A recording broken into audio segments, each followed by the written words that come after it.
अस्सलामु अलैकुम प्यारे दोस्तों, आज की इस वीडियो में हम बात करेंगे एक बहुत बड़े मौलाना साहब की, जिनकी कब्र से एक लड़की बाहर निकल आई।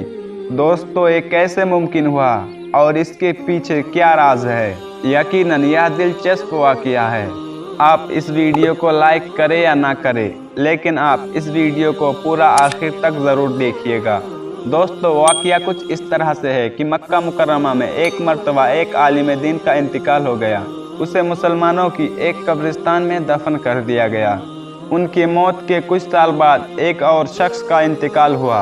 अब क्योंकि अरब का दस्तूर है, जब कोई कब्र पुराना हो जाए तो पुराना मुर्दे की जगह नए मुर्दे को दफन कर दिया जाता है, और इस तरह कई मुर्दे एक कब्र में दफन कर दिए जाते हैं। लेकिन जब उस शख्स को दफन करने के लिए मौलाना साहब की कब्र को खोदा गया ताकि मुर्दे को उस कब्र में दफन कर दिया जाए, तो कब्र खोलते ही एक अजीब व गरीब मंजर सामने आ गया था। उस कब्र में आलम साहब की लाश के बजाय उस कब्र में एक बहुत ही खूबसूरत हसीन लड़की की लाश थी।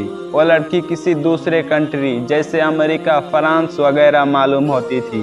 सब लोग बहुत ज़्यादा हैरान हुए। थोड़ी ही देर में ये खबर पूरी इलाके में फैल गई कि मौलाना साहब की कब्र में मौलाना साहब की लाश के जगह पर एक बहुत ही ज़्यादा खूबसूरत लड़की की लाश है। लोग दूर दूर से वह मंजर देखने के लिए वहां पहुंच गए। दोस्तों, जब यह खबर फैलने लगी कि आलम साहब की कब्र में एक लड़की की लाश है, उसके आसपास के लोग वहां जमा हो गए। इत्तेफाक से वहां फ्रांस की एक मुसलमान भी मौजूद था, जो हज के इरादे से मक्का मुकर्रमा में आया हुआ था। उसने जब उस लड़की की सूरत देखी तो कहा, मैं इस लड़की को जानता हूँ, यह फ्रांस की रहने वाली है, इसका पूरा घर ईसाई है।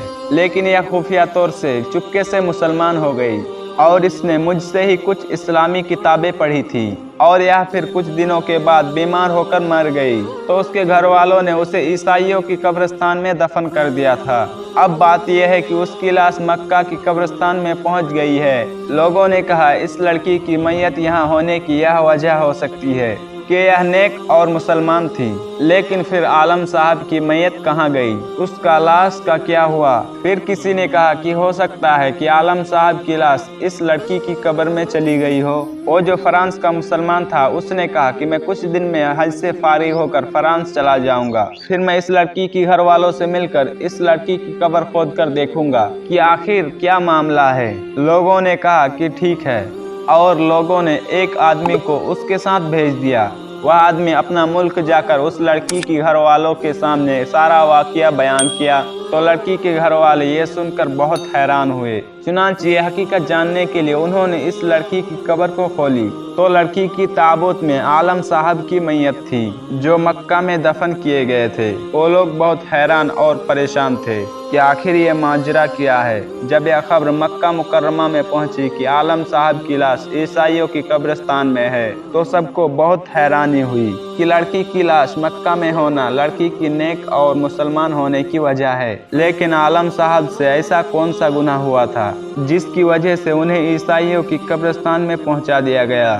चुनांच उसका बीवी से पूछा गया कि तेरी शोहर का ऐसी कौन सी गुनाह था जिसकी वजह से ऐसा मामला पेश आया है? आलम साहब की बीवी ने बताया कि मेरा शोहर बहुत ही नेक और तहज्जुद गुजार इंसान था और कुरान भी तिलावत करने वाला था।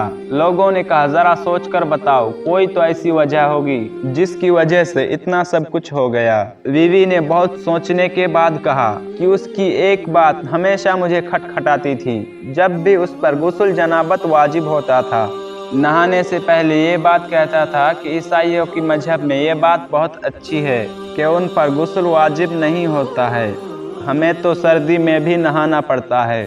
हो सकता है अल्लाह ने उन्हें उन्हीं की दरमियान में पहुंचा दिया हो जिनके तरीका को वह पसंद करता था और इस्लामी तरीका उन्हें ठीक नहीं लगता था।